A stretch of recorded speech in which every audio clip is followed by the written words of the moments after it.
Alright, so in this video we're going to be looking at the concept of hypothesis testing in statistics. Hypothesis tests are very formulaic, and all of the same steps are always expected. We're also going to see that we can use hypothesis tests with correlation and normal distribution, but we're obviously looking at binomial distribution today. So a hypothesis test is a real statistical tool that essentially allows you to test to a certain degree of accuracy whether an outcome is random or not. So if the result seems too good to be true, you can perform a hypothesis test to see if statistically there's enough evidence to suspect that someone's cheated or there's an external factor influencing the outcomes.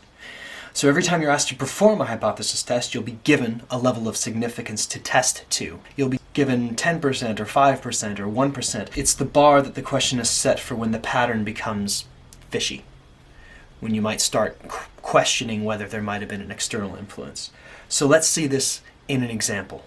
So in this problem, we have Sabine and Mike hold two identical sets of 4 distinct cards. They each choose one at random and hope to match, and they do this 10 times. So if person A has 4 cards, let's say they hold a black card, a red card, a blue card, and a green card, and they're being held in secret, and then the other person holds exactly the same cards as this one's going to pick one at random, and this one's going to pick one at random. And what we're trying to figure out is what's the probability that those two cards match.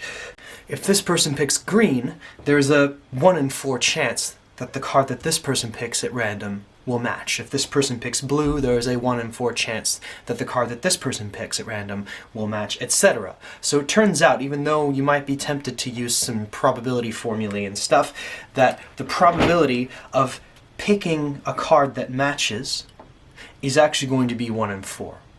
So what we have here is we have a set of trials for which we have 2 outcomes, match or not match, a fixed probability of 0.25 versus 0.75, a fixed number of trials, 10, and independent trials as far as we know. And it turns out the hypothesis test we'll be carrying out today will actually be testing whether or not they're independent and whether there might be either independence or whether the probability might be influenced by it. So, with these 4 things in place, this means that I can model this using the binomial distribution with 10 trials and probability 0.25.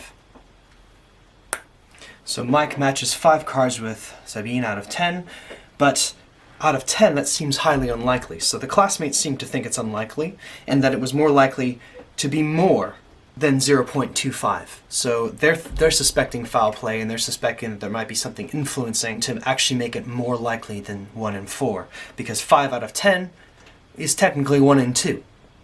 So we're going to perform a hypothesis test to 5% significance to see if there's evidence to back their claim. And this is where it becomes very, very formulaic, because we are going to state our hypotheses. So the first hypothesis, which we call our null hypothesis, we're going to call it H0. Our null hypothesis is if nothing is amiss, the probability is equal to 0.25. And our alternate hypothesis is what if the classmates are right? Our alternate hypothesis, what we're going to test is maybe the probability is actually greater than 0.25 in this case. So it depends on what we're actually testing. This is a one-tailed test, which means we're just looking to see if there's evidence that it's greater than 0.25. We can potentially have a one-tailed test to see if the probability is maybe less than what they tell us. And every once in a while, you can have a two-tailed test where it's essentially testing both sides. But today we're going to test this. And this, by the way, is 1 mark in the exams. Just writing this. What we're going to do to perform the hypothesis test is we are going to assume that our null hypothesis is true. We're going to assume that there is independence in the trials and that the probability is fixed at 0.25, and we're actually going to test what the likelihood of getting 5 cards or more is. This is where we have to be careful. The actual test always deals with cumulative binomial distribution probabilities. You're never going to say x equals. What you're going to do to test is you're going to look at p of x and then use the same sign as you used for your hypothesis, your alternate hypothesis, you're going to say greater than or equal to 5. So I'm not just testing the probability of getting 5 cards. I'm also testing the probability of getting 5 or even more. That is what the significance level that they give us is actually taking into account. They're saying if this probability here is acceptable, then it's going to be 5 or more altogether need to be more than 5%, whereas as soon as it is less than 5%, that's when we start asking questions.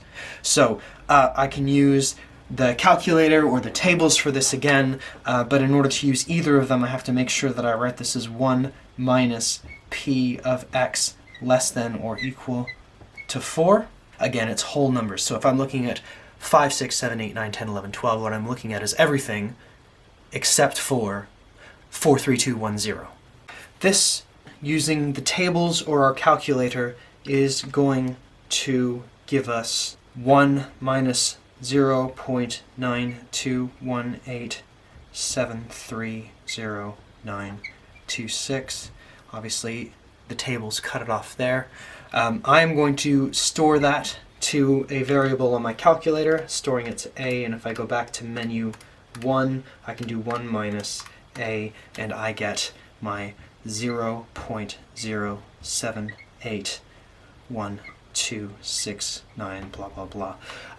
All we really care about is whether this is greater than or less than the 5%. And here, this right here, is actually greater than 0.05, so that means that I'm safe. That means that if I'm testing it to 5% significance, that there isn't actually enough evidence to show us that something fishy is going on. It is unusual to get 5 matches out of 10, but it's potentially possible. We're essentially saying rationally it could happen. It is not weird enough that we are starting to ask questions.